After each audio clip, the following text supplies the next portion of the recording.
In this video, we're going to be going over this problem. What is the limit as x approaches negative infinity for this particular function here? So the answer to this is not immediately too obvious. That's why what we're going to be doing is factoring out the x value from the numerator and from the denominator. Now, the first step is going to be to manipulate what we have in here, these particular terms. Now, what do I mean by this? Well, we're going to be having x cubed multiply 4 over x cubed and add, then it's just going to be a 1 right here. Now notice that, okay, so this is everything that's inside of this, the bottom denominator, or the bottom denominator portion. Let me just write the 2x up here. So if we multiply this through, notice that the x cubed and this one here are both going to cancel out, leaving us with just a 4, which is exactly what we have over here. And if we were to multiply x cubed by the 1, we would get x cubed. So this right here is exactly the same as this one right here, just written in a different form. It's somewhat factored. Now the next step, let me just draw an arrow all the way over here. That's not a very good arrow, but okay.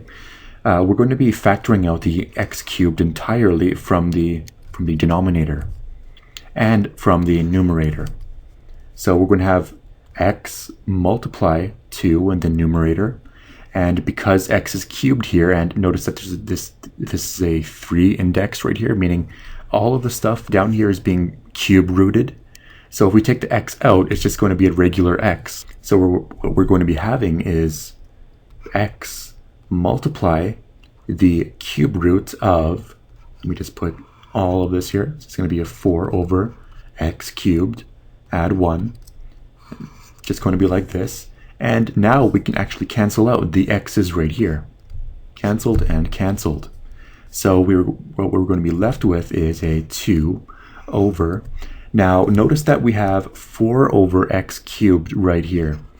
This is actually equivalent to 0.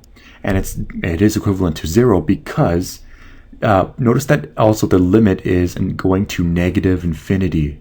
Now, if we were to put negative infinity down here, and if it's just going to keep getting larger and larger as a negative number, negative infinity, the number is actually going to get closer and closer to 0 because we're going to be having 4 divided by something that's getting larger and larger.